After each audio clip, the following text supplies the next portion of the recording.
हैं या जॉब करते हैं तो कितना मुश्किल होता है पैसा हाथ में आना, लेकिन हॉस्पिटल में वही मुश्किल से कमाया हुआ पैसा हाथ से बालू की तरह निकल जाता है। फिर भी हम सभी अस्पताल में जितना पैसा मांगा जाता है खर्च करते हैं। अगर किसी के पास पैसा नहीं होता तो वो उधार लेता है, लेकिन इलाज तो करवाता ही है। अस्पताल में पहले दिन ही सबसे ज़्यादा टेस्ट होते हैं, कुछ सर्जिकल आइटम्स भी खरीदे जाते हैं, इसी दिन सबसे ज़्यादा दवाइयाँ लिखी जाती हैं। हॉस्पिटल में कुछ पैसा एडवांस के तौर पर भी जमा किया जाता है। हमने भी वही सब किया, हमें भी दवाइयाँ लाने के लिए कहा गया।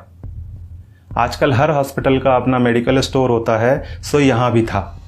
हमने दवा ली और हमारा जो पहला बिल बना वह था 8,369 रुपये का। हमने अपनी जेब से इतने रुपए निकाले और देना चाहा तो पता चला कि हमें तो सिर्फ 4,620 रुपये ही देना है। क्या आपके साथ ऐसा कभी हुआ है कि आपने 8,300 रुपये की दवाइयाँ खरीदी हों और किसी अस्पताल ने आपको 4,600 रुपये ही लिए हों? शायद नहीं। हमारे साथ भी पहले ऐसा कभी नहीं हुआ था।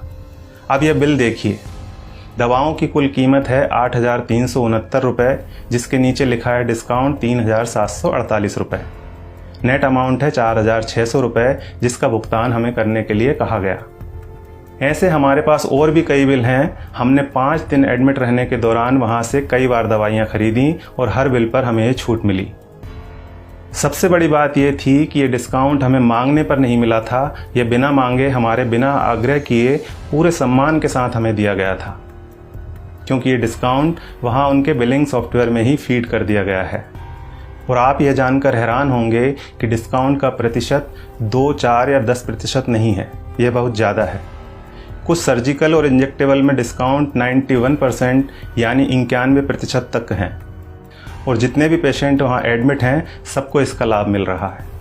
अब आपके मन में सवाल उठ रहा होगा कि ऐसा क्यों? हम भी यही सोच रहे थे कि आखिर ऐसा क्यों। तो हमने डॉक्टर साहब से सीधे पूछ लिया, क्योंकि इसका जवाब तो वही दे सकते थे। फिर उन्होंने हमें बताया कि क्यों उनके अस्पताल में इतना डिस्काउंट दिया जाता है। उन्होंने हमें समझाया कि MRP का खेल क्या होता है।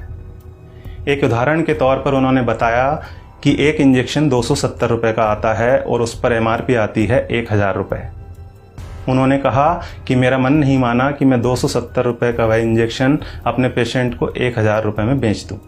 मैं डॉक्टर हूँ, मुझे अपनी फ़ीस और मेरे हॉस्पिटल की दूसरी सेवाओं का चार्ज मरीज से लेना है। 270 रुपये का इंजेक्शन 1,000 में नहीं बेचना। ये बात तो हुई डॉक्टर संजय कुमार के नैतिक मूल्यों की। अब यहाँ सवाल ये है कि दूसरे ज़्यादातर अस्पतालों के मालिकों ने क्या अपना ज़मीर बेच दिया है? बेबी गैस्ट्रो केयर अस्पताल के डॉक्टर संजय कुमार की तरह ये क्यों नहीं कहते कि हमें भी अपनी सर्विसेज का पैसा ही मरीज से लेना है? वे क्यों नहीं कहते कि 270 रुपये का इंजेक्शन 1,000 में हम नहीं बेचेंगे? दूसरा सवाल ये है कि आखिर दवा कंपनियों द्वारा इतनी MRP लिखी ही क्यों जा रही है? इनको किसने अधिकार दिया है दवाओं पर इतनी ज़्यादा MRP लिखने का? और आखिर में सबसे बड़ा सवाल यह है कि हमारी सरकार, हमारा स्वास्थ्य विभाग, हमारे प्रधानमंत्री और स्वास्थ्य मंत्री क्या कर रहे हैं? वे इस बात का संज्ञान क्यों नहीं लेते? क्या दवा कंपनियों द्वारा लिखी जा रही MRP पर अंकुश लगाना नोटबंदी या धारा 370 हटाने से ज़्यादा कठिन काम है? क्या इसे व्यवहार में लाना GST लागू करने से ज़्यादा मुश्किल है? अगर नहीं तो फिर क्यों दवा कंपनियों को इतनी छूट दे रखी है?